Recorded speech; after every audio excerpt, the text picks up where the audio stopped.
Good afternoon, everybody. My name is Rebecca Jaremko Bromwich, and I am the Senior Project Manager and Advisor with the Law Society of Nunavut.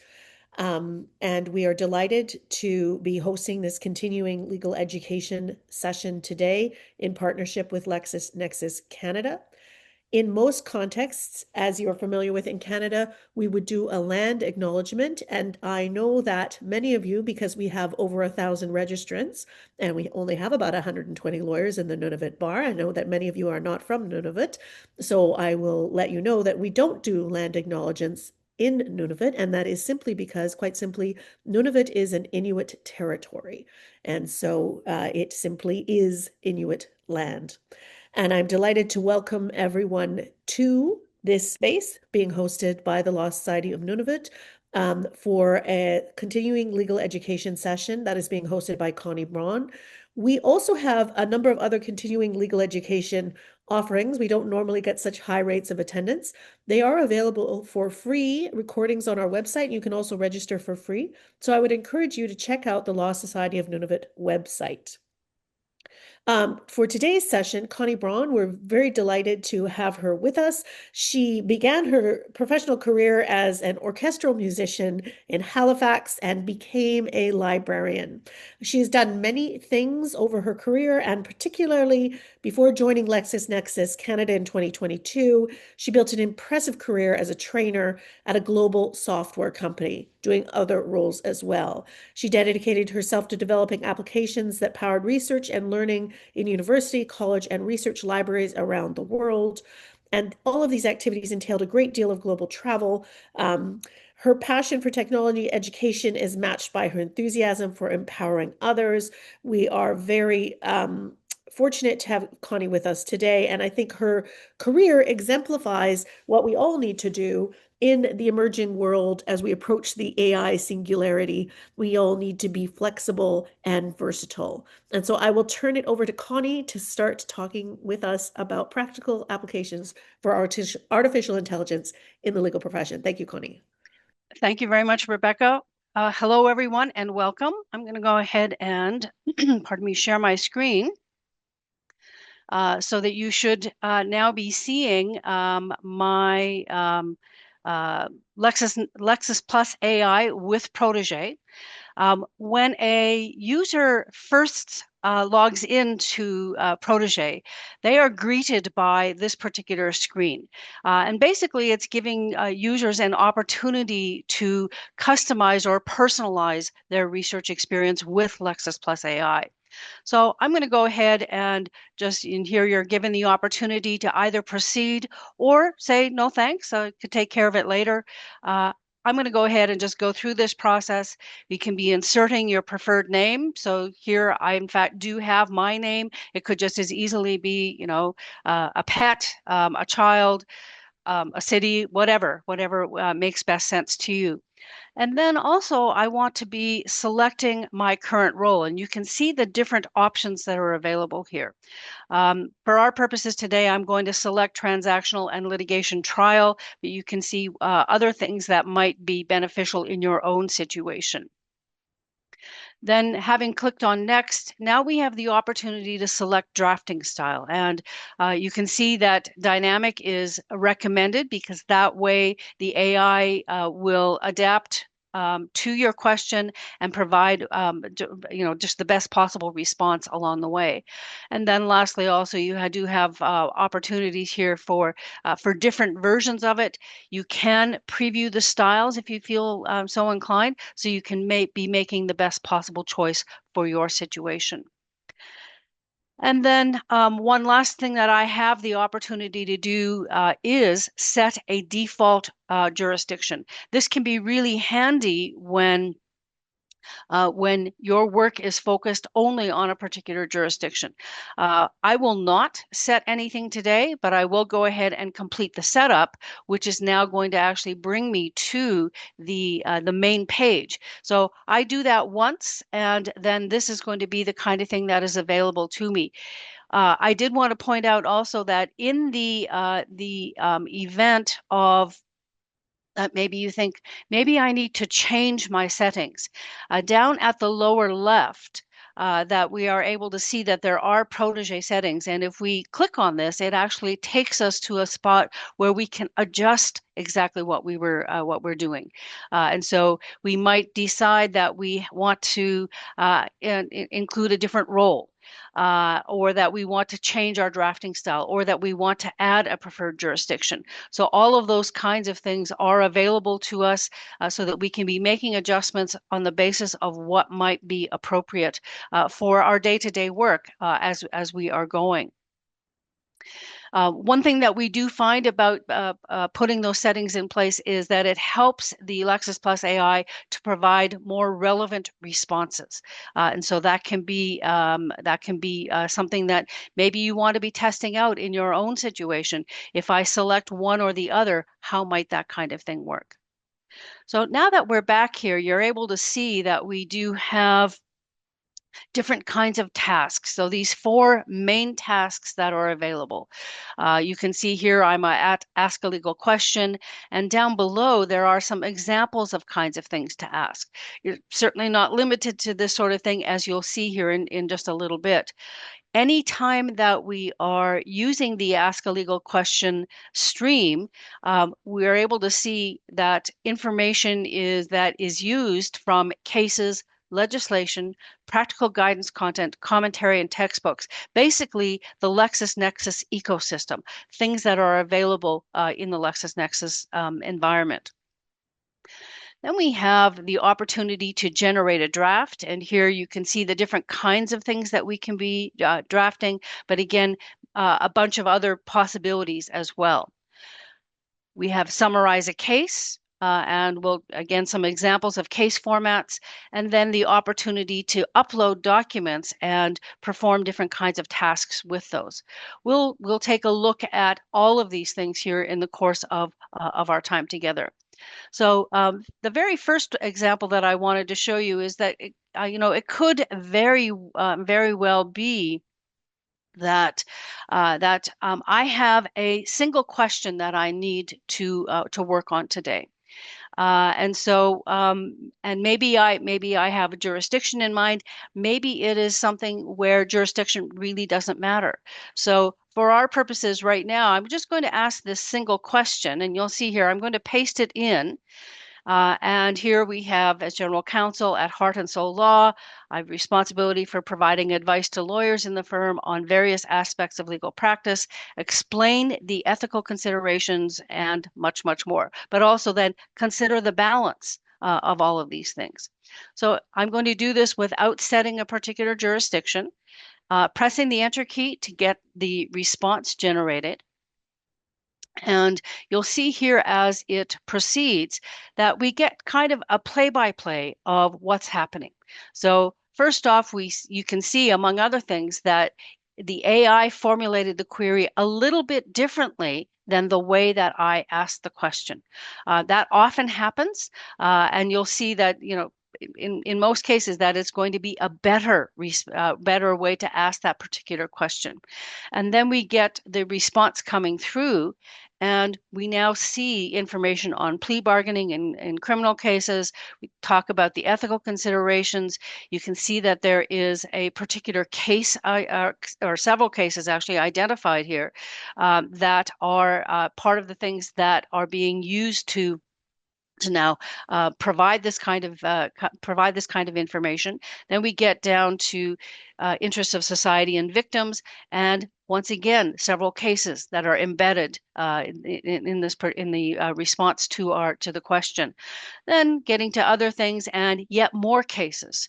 And then we're also able to see in the second to last paragraph where we have something that is coming out of a commentary or a text. And from this, then, we get to the conclusion, all of that kind of thing. And finally, we have the supporting content. And so this lists all of the cases, and in this case, practice notes that relate to the question that I did pose. And from here, if we wanted to at this stage, we could go ahead and copy this information and then paste that into a Word document, an email message, whatever it might be, especially if we wanted to now be sending out this information to others. The copy and paste works really well. Another option is to download, and so this would be a download to Word, and being able to take care of, then perhaps continuing to edit and to be working with this kind of thing. Here I'm going to start a new conversation. Another kind of thing that I think can be really valuable is actually in just summarizing a case. Some time ago, I viewed a LinkedIn post where a lawyer at a mid-sized law firm in Ontario had been using the summarize case function to take a look at the authorities that opposing counsel had listed. And as she was doing it, and so here I'm just going to put in a partial citation. And as she was doing it, the main thing here is that she discovered that opposing counsel had misinterpreted or misunderstood some of the cases that they were using as authorities. And so she was able to take advantage of this sort of thing. So in this particular example, so Canada v. Novitsiak, um, and so here being able to see that there are several cases that occurred at the Nunavut Court of Justice in 2025 alone. And so really being able to, then being able to identify the very specific ones that we're looking for. And here I'm going to go ahead and select my individual case.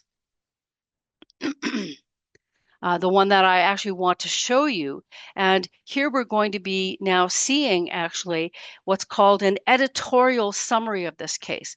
An editorial summary of this case means that it was composed by a human after reading through the case and making sure that, giving us all of the relevant information.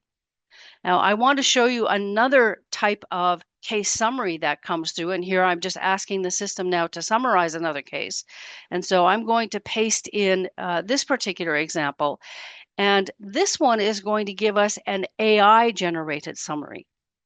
And so it's again a different look to how the information appears, and it's something that a lot of people really like, where you're able to see for that particular case the key legal findings, what's the jurisdiction, what are the material facts as relates to the case, any issues that are of concern, what is the law that comes into place, the court rationale, and the outcome information. And so all of this kind of thing is really making sure that we are, getting a good view of what's inside that document. Now, as part of all of my review of all of this kind of thing, it is on me now to be able to go to this particular court decision and verify, validate everything that is inside it.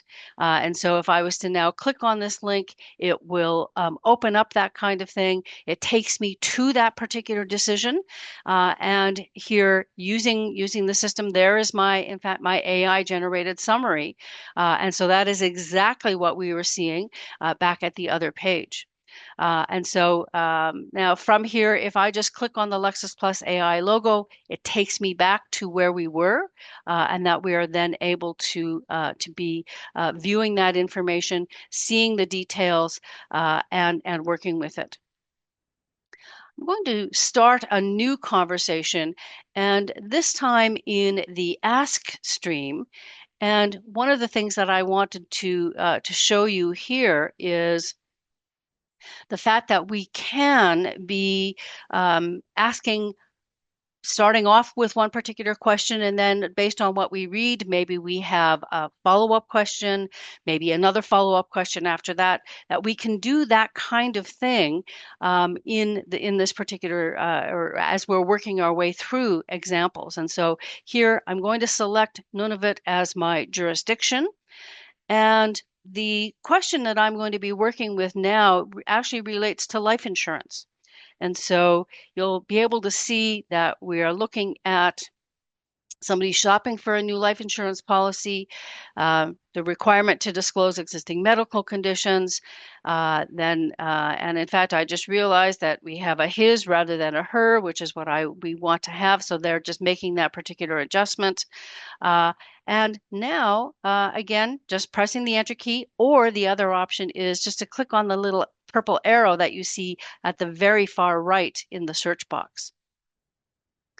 And so once again, we begin by seeing the play-by-play that we get the different kind of information coming through. You can see the fact that in this particular example that the query is pretty much the way I wrote it, and that we're able to see exactly how the system is sometimes modifying it, not always, but always looking for the most efficient way to put that information in.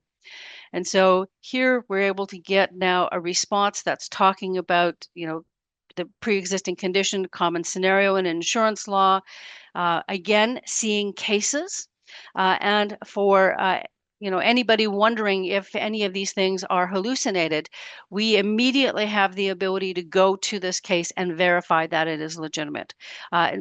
One other thing in connection with hallucinations is that Lexis Plus AI with Protégé does not go out to the internet. It is looking only inside the LexisNexis ecosystem. And so that is one thing that is really important to know and understand about the system and how it works. That said, there are times when the way that you have composed a particular prompt may actually cause the system to bring back responses that are not what you're looking for.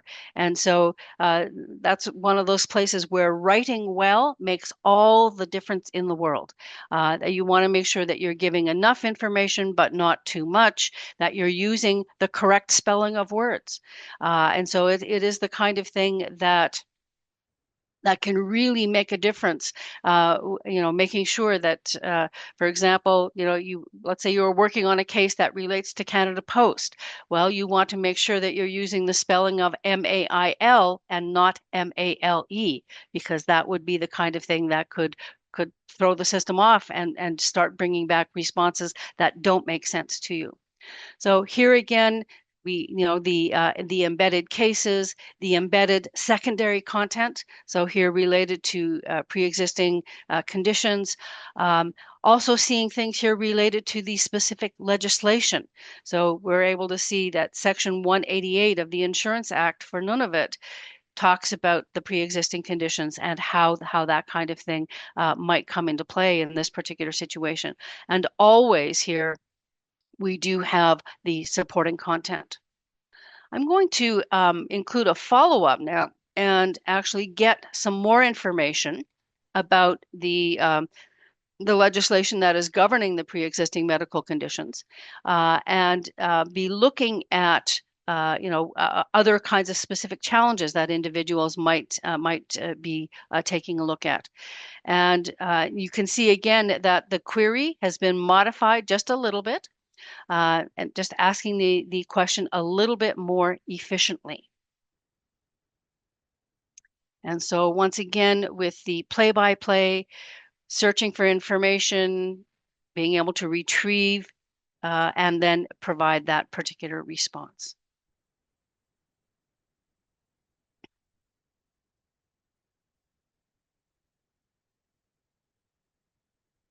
And there we are seeing now the response being generated. For everybody's information, the way that the response sort of streams across the page is officially called streaming. And that's being done so that you can start to read the response before it finishes. And so again, being able to see, this kind of thing. So we're getting more information on the Insurance Act in Nunavut, being able to, hyperlinks in this particular case, but also here's something now, Section 81 on duty to disclose, and more details about all of these kinds of things. Here we also happen to have a Hallsbury's commentary. And so being able and that happens to be the insurance volume in the Hallsbury's encyclopedia. set. And so, really being able to get to all of these kinds of things. And then, one of the other things that we could be doing and probably should be doing is viewing the related material. You'll see this in, whenever you're looking at using the ask functionality, but also when you're drafting different kinds of documents and so on, you'll see the supporting material. And so here we're seeing now 6 cases. So here, Lalonde v. Sun Life Assurance, Supreme Court in 1992. Then we have Cooperators Life. And so all of these cases now are making a contribution to the response that is in fact generated. We can also be seeing that we have the legislation. And so here, seeing the different sections in the Insurance Act of Nunavut, getting all of those kinds of very specific provisions that are available. Practical guidance content. And so here getting, things, the underwriting agreement, the code of business conduct and ethics, plan of arrangement, different kinds of things, precedents that are available, clauses perhaps, but also then seeing maybe some practice notes and different kinds of things that go along with it. And then lastly, also the secondary materials and the fact that we have texts and commentaries. Here is that Halsbury's entry that we were seeing in the last response. And then also law reviews and journals. And different kinds of things that are coming through. So for each one of these, we have the opportunity to select them all. And so here, for example, can select these 10 items that are coming from secondary materials. I could download all of these. I could email them to myself. I could choose to print them.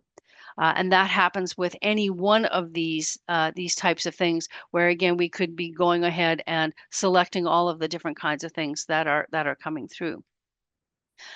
Now, the very last thing that I wanted to be looking at here is the fact that in the ask stream, I do have the ability to just draft something along the way here.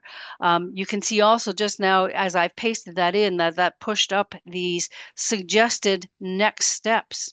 So I could be summarizing the case law authority. I could ask the same question with a different jurisdiction. So I could say, well, what about Northwest Territories, or what about Quebec or Newfoundland and Labrador, or wherever it might be.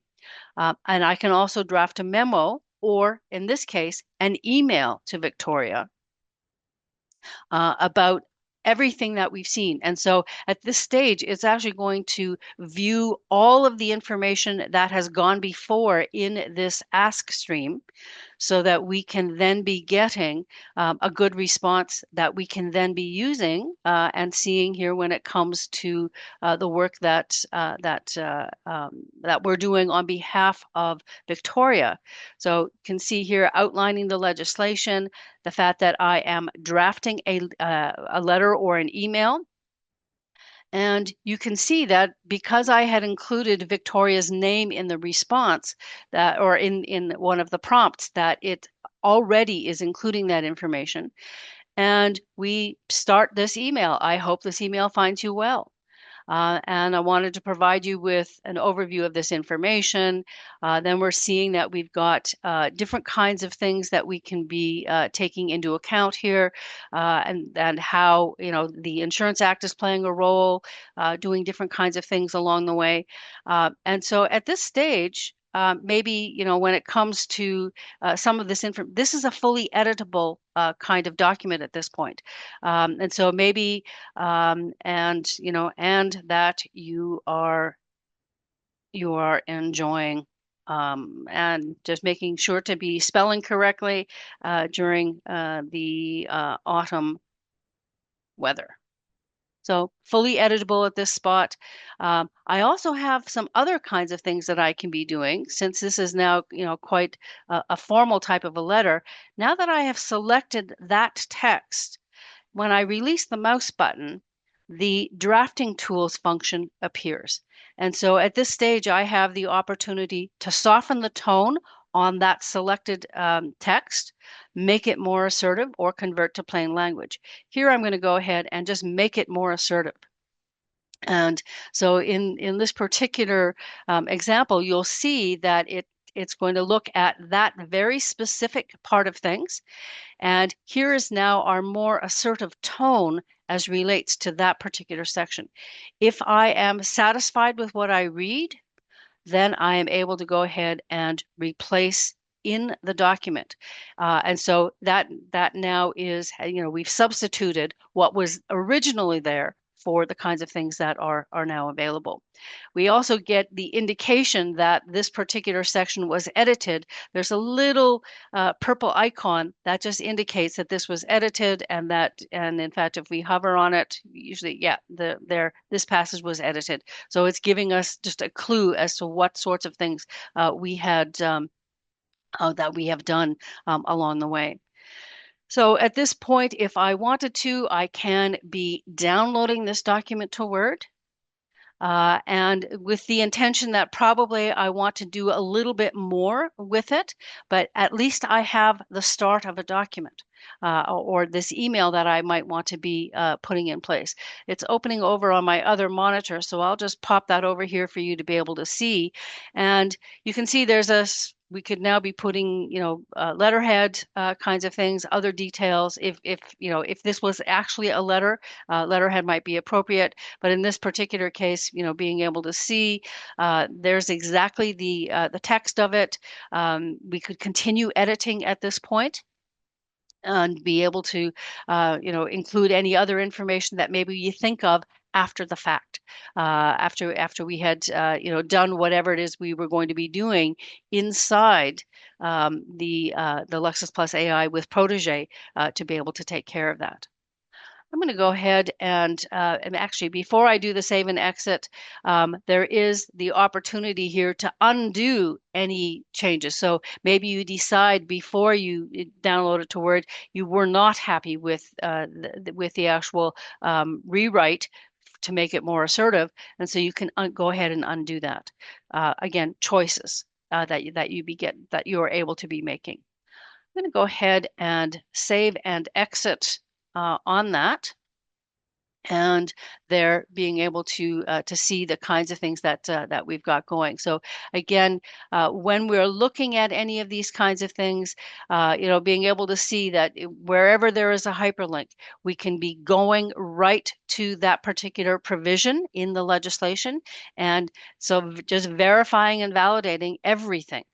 Which is of course your responsibility to be doing, and making sure that we get that exact information. So there's section 188, the pre-existing conditions, and so this is the exact text of this particular provision in the Insurance Act for Nunavut. I'm going to go back over. And from there, a couple of things that I wanted to mention. I am going to start a new conversation because I wanted to show you a couple of things that are available on the screen. One of them is toward the bottom right, the prompt tips. The prompt tips are, you can see that there are a number of different things that, it's just some pointers really about ways to be able to get a good response and so on. And then the whole idea of repeating a prompt. Since AI responses are dynamic, you may not get an identical response. And then if you're looking for inspiration or ideas for prompt crafting, LexisNexis Canada does have this prompt library that is available, and it gives you examples of a whole bunch of different kinds of things here. And so how do I use Lexis Plus AI as a starting point for a legal research topic? And then you get examples of the kinds of things that you might want to be taking a look at. And so, here we have a whole, a bunch of things that we can be using for the Ask a Legal Question. Then examples that relate to generating a draft. So drafting a motion for summary judgment or injunctive relief or other kinds of things.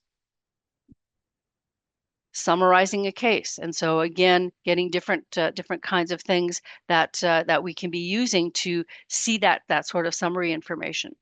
And then the upload and ask, which is the next example that I'm going to be showing you, but really being able to do all kinds of interesting and neat things with that sort of thing. And then lastly, the law matter examples.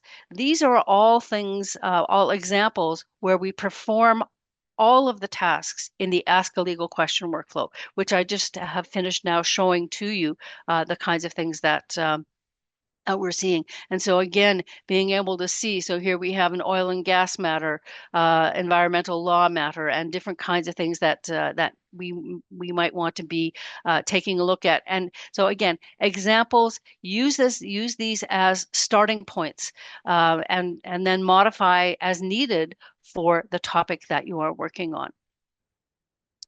So at this stage, I am going to go to the upload to summarize or ask a question.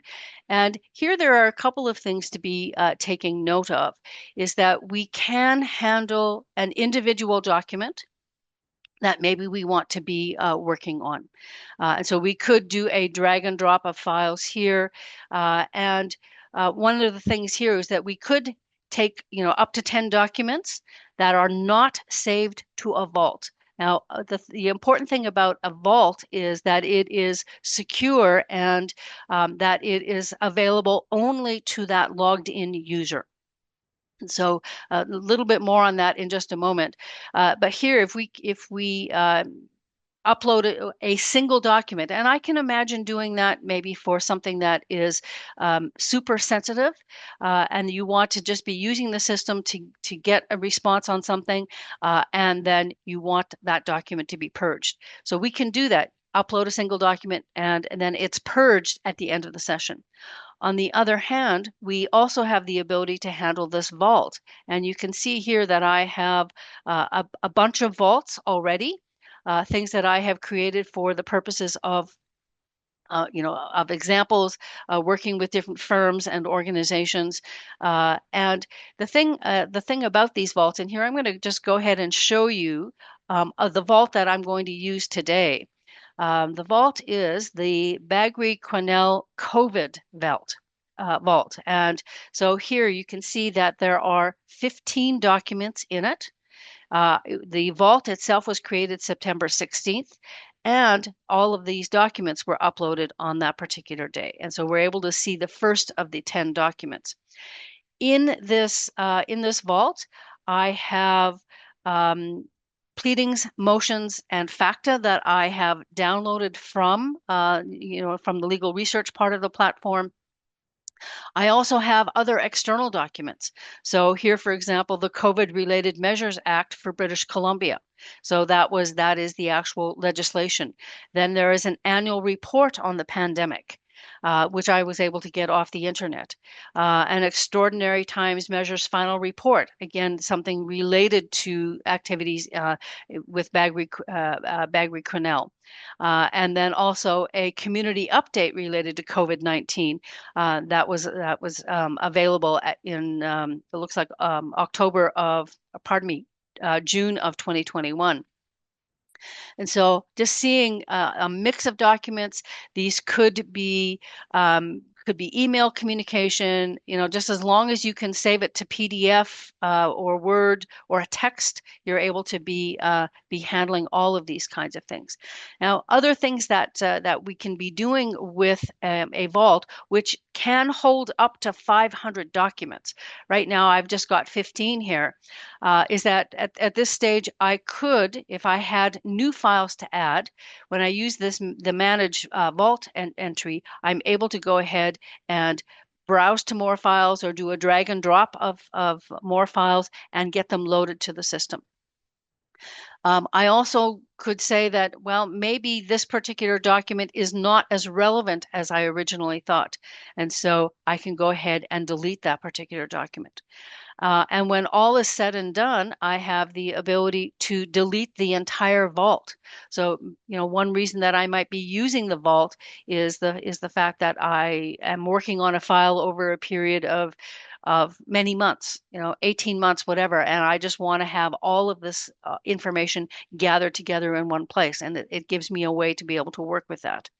I also can be renaming it. So I could, perhaps if I am done with something, I could just say, I could edit it and then just say completed, or putting an end date on it, whatever it might be. Here I'm going to go back to the vault screen, and what I want to do at this point is actually select that vault so that we can be asking questions about it, or performing suggested tasks. You can see here that there are two suggested tasks right here, but over on the far right there is a pop-up that gives me the opportunity to do other sorts of things. So I could be drafting various kinds of documents at this point. For now, I want to just go ahead and generate a timeline.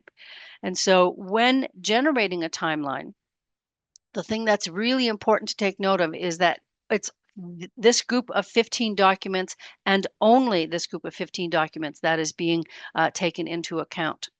And so here, being able to again see that the system is generating the response. We get the play-by-play and the kinds of things that it's going to be doing. When the response is completed, we'll actually see a very nice table that shows us the events in chronological order, starting from the very first. And so it really is a very, very handy way to be able to get this kind of information. It's a real time saver, even though here, as maybe it seems like it's taking a long time. Well, it's looking through a lot of documents, and you can imagine what this might be like if it was 100 documents or 200 or 500 documents, because we can go as far as that. And so again, just waiting for it to do its thing, providing us with a that kind of table. And so here we see that timeline of events. So there, January 27th of 2020, the first COVID-19 case in BC. So that giving us that marker, and then being able to see all of the different things, January 30th, where the World Health Organization declares the emergency, and other sorts of things, making our way through. So we can have up to 100 events in any of these tables. And so we're then seeing, we've got ministerial order, other sorts of things going on with all of this. The whole event here in relation to Baghri and Quesnel is that we had people who were refusing to be vaccinated, and that was they were it was the sort of thing that was just really causing a problem. And so again, being able to see what sorts of things were going on, when the vaccines were approved, and how quickly all of that kind of thing was actually happening. This would take hours in for an individual to do if you were doing it manually. Here it's happening inside a few minutes.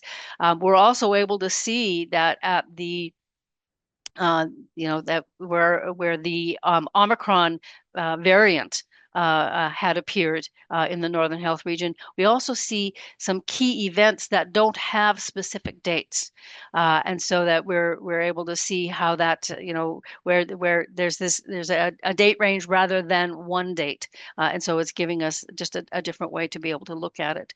And so here again, we have the opportunity to download it. We can do the copy and paste, and all of those different kinds of things that might come into play.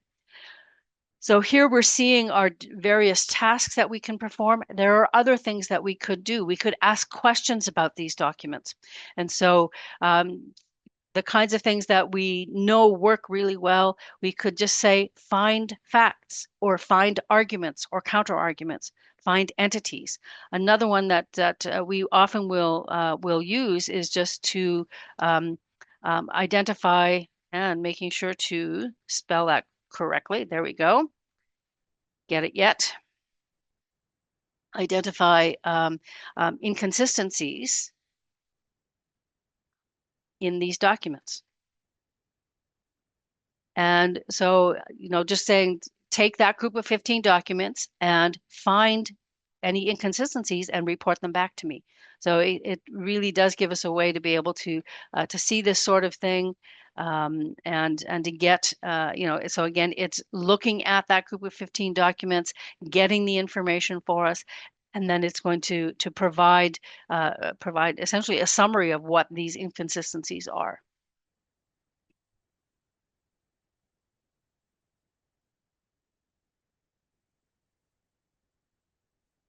And so just there we go. And we get, so based on my review of the documents, several inconsistencies. We have some date inconsistencies, some factual inconsistencies, some naming inconsistencies, employment insurance benefits inconsistencies, and so on. And so this again can just be a really handy way to be able to quickly and easily do this kind of perform this kind of review, and the sorts of things that then again a real time saver when it comes to being able to work with this, and then of course being able to verify and validate everything with all of those documents that we've got. There is a question that I've noticed in the Q&A about a little about more about the model being used under the hood, its capabilities, limitations. What is the size? I don't know what the size of the model is, but I can tell you that there are 4 different large language models that are being used, so that we're able to take the the greatest successes from those sorts of things that are coming through. And so clearly we've got all the big 4 that are available for us, and that we're really able to be working through this now. Connie, while you're answering questions, it's come up a few times in a few different ways, and I think you've addressed it to some extent. But the question of hallucinations and authenticity and reliability of cases, I don't know if you would be able to take that head on. How does Nexus know that these are real cases? Well, for one thing, the main thing is that Lexis Plus AI today is looking only at the content that is available in the LexisNexis ecosystem. So it's looking at cases, legislation, practical guidance, commentary, and text. Everything managed by LexisNexis Canada. And so it's not going off to the internet to create anything. So whereas an application like ChatGPT might actually make up something, in LexisNexis Canada, or in Lexis Plus AI with Protégé, it's very difficult for it to make up anything. And if it does give you sort of a wacky response, there the thing really tends to come back to how was the prompt written? Is it actually asking the question correctly and well, and being able to work with all of those kinds of things. And at this stage with the responses, everything right now is related only to Lexis Plus Canada content, and at this stage it is not able to go off to any of the international jurisdictions and retrieve information in that way. At least not at this point. That is something that quite possibly is on the roadmap. I'm not sure, but it is sort of an interesting thing to be taking into account along the way. And so here I'm going to go ahead and just one more question just to respond to.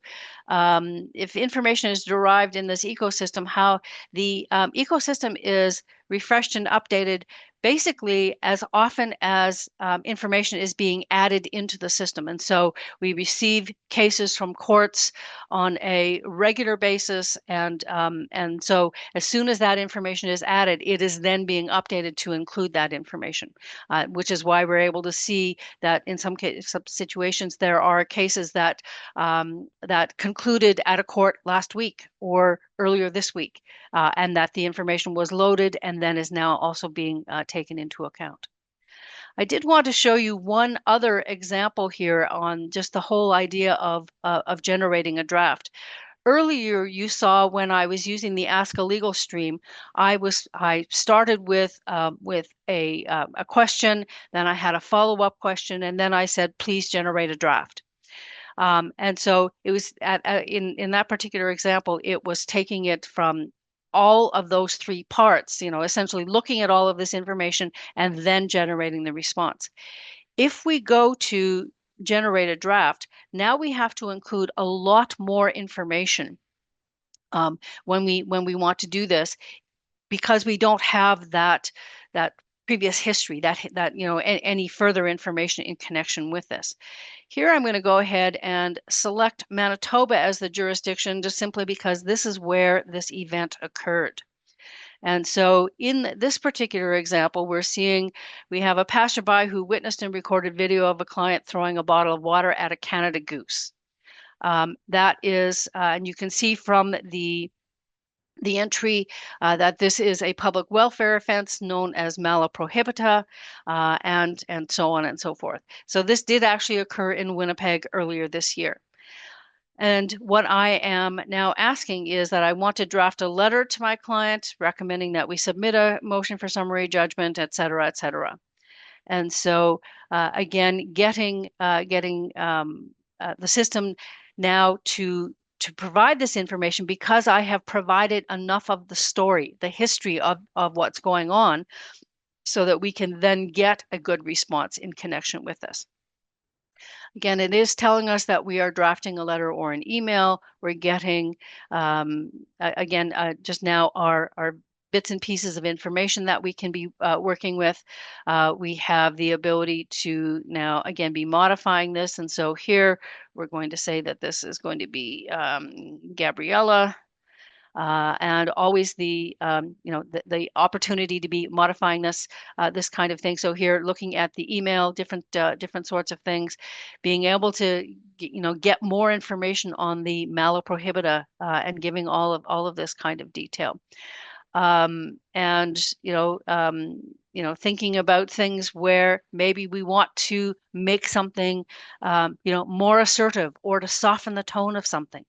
And so here I'll go ahead and do that kind of thing again, be able to work with this. Other examples when it comes to drafting mode include the ability to generate agreements and contracts. And other sorts of things along those lines. It really is quite really is quite beautiful to work with it, and be able to modify clauses and different kinds of things along those lines. So here again, the softer tone in this, I'll go ahead and replace it. And then, if you have any questions, and so on and so forth, and then maybe, we can discuss further when we meet next week and doing all of this kind of thing. So when it comes to the whole idea of client confidentiality, so this, among other things, this is available only to the logged in user. So nobody else is able to be seeing any of this kind of information. So that is one thing to be taking note of. From here, I can, of course, do the copy and paste, and so I could then drop it into an email or into a Word document, whatever makes the best sense for me in this particular situation. And if I do the save and exit option, here I'm going to go ahead and just save that, exit it. Other kinds of things when it comes to client confidentiality, something that you may find is worth your while, particularly if there is very sensitive information. Once you have the information, you have the opportunity now to delete that particular kind of thing. And so you could just say, okay, do this, generate it, and then remove it. Client confidentiality is uppermost in the security in the system. There is no use of anything that users are entering into the system, any uploads, any of that. None of that is being used in order to train the model, and so it really is all being looked after very, very carefully and making sure that everybody's privacy, security protected, all of that kind of thing. Original French material not translated. That you'll be able to see that here if you go to the French version of the platform. You'll be able to see that kind of thing, and be able to work with it very neatly. So it's not going to be translated. You can be doing a lot of different things there, and significant progress is being made in that particular area. Let's see. I did also want to mention, so here, in addition to being able to delete individual entries, you do have the ability to be referring to a variety of things. You can see my history that is showing up here right now, and that I would be able to go back to different kinds of things. Uh, if you are not actively deleting things, these will stay here for up to 90 days, and then be able to take care of all of that kind of thing. You also have the ability to delete all. And so you could just say basically clear the slate and then it's gone. Of course, then you have nothing to refer back to later on. And so there we've got today and yesterday, and then the past 7 days, and different kinds, past 30 days, and much more. And so being able to get back to other kinds of things. And so here also, if I wanted to, I could, just go looking for something where I had been creating a chart.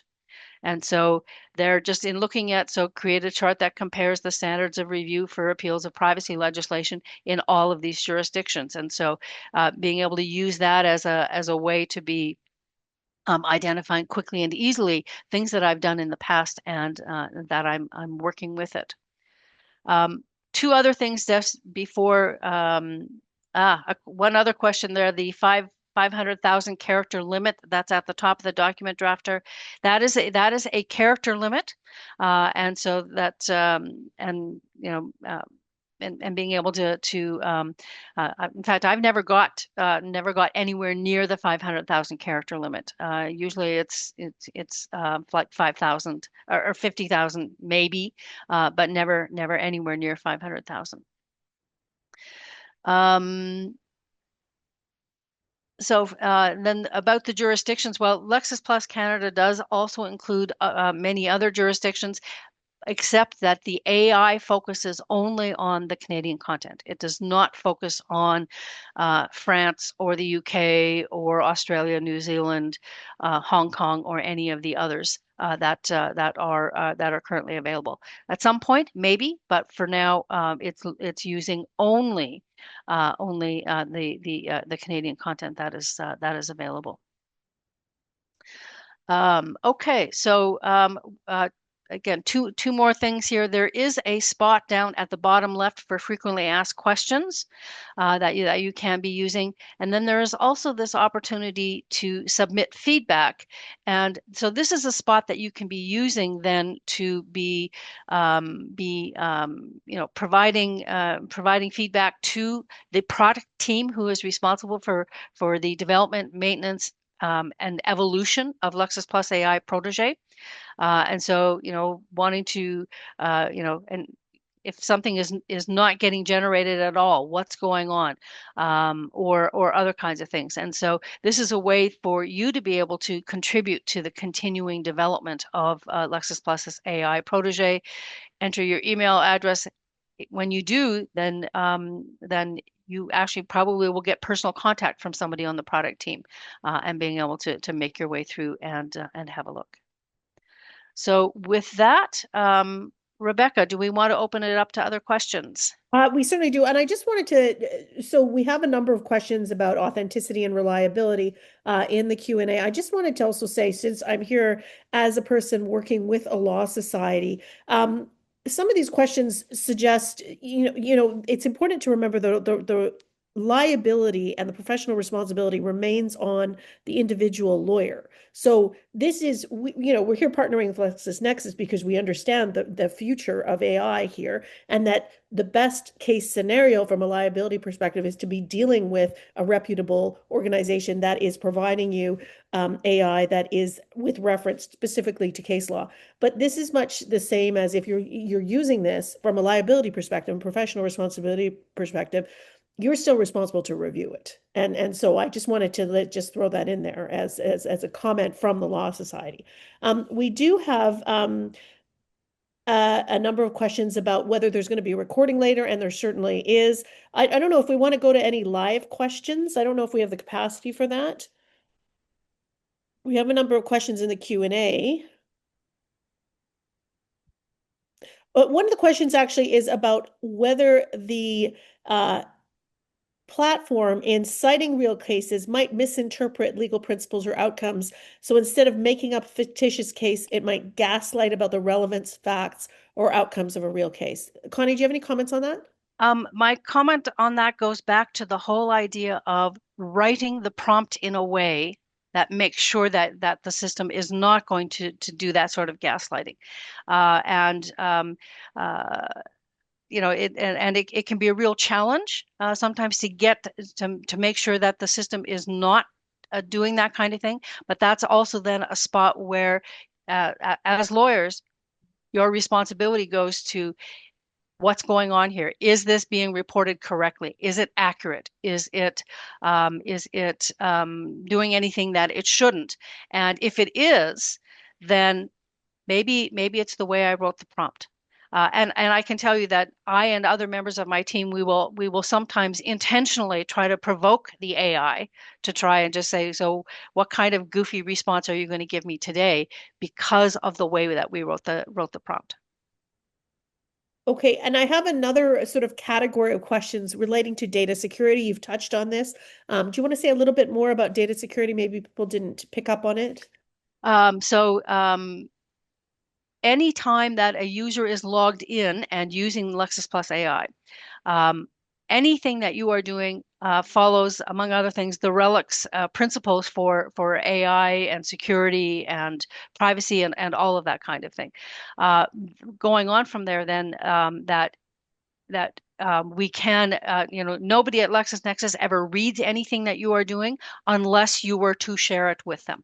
So we could, for example, with this letter, we could just say, about this. Now that I've downloaded this, this was my prompt, and this is what it gave me. I'm not happy with this, and so that would be a case where somebody then would be, especially in the feedback part of things, might actually be taking a look at that kind of thing. But otherwise, nobody is looking at any of this kind of thing. The data is secure. No breaches along the way, and really being able to take care that everybody can be comfortable, confident that anything that they're putting into the system is going to be okay. Thank you, Connie. We have another category of questions about law students and graduate law students ensuring an academic integrity while using this resource. And again, wearing another hat as I do teaching at a faculty and a post-secondary institution teaching law courses.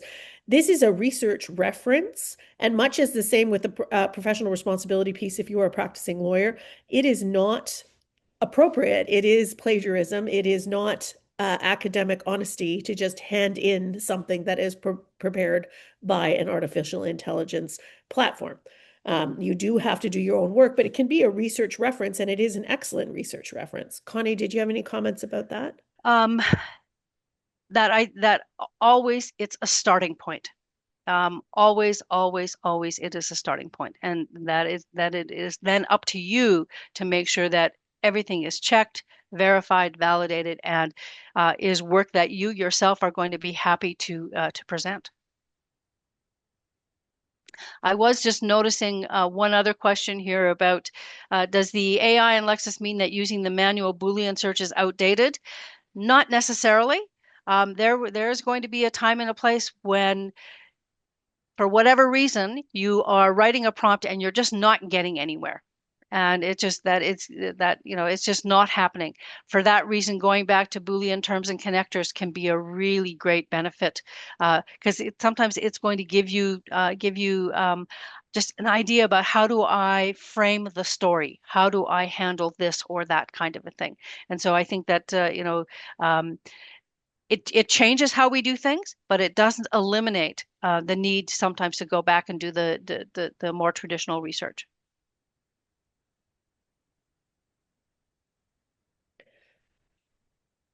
Well, it is 1 o'clock, and I know that there are people who are having to leave. So I wanted to say thank you again to Connie and to LexisNexis for partnering with the Lost Society of Nunavut in this presentation.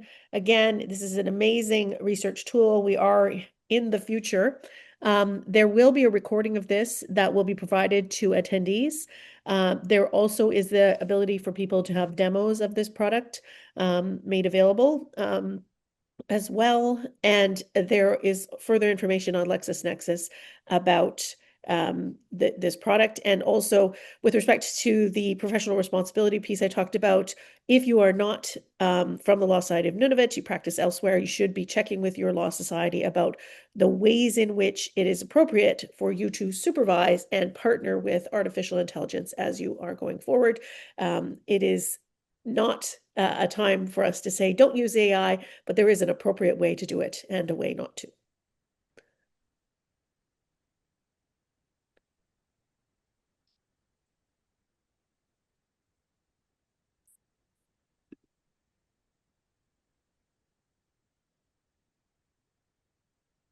All right. Well, then thank you everyone for joining us today, and want to wish all of you a great rest of the day. Have a wonderful day. Thank you.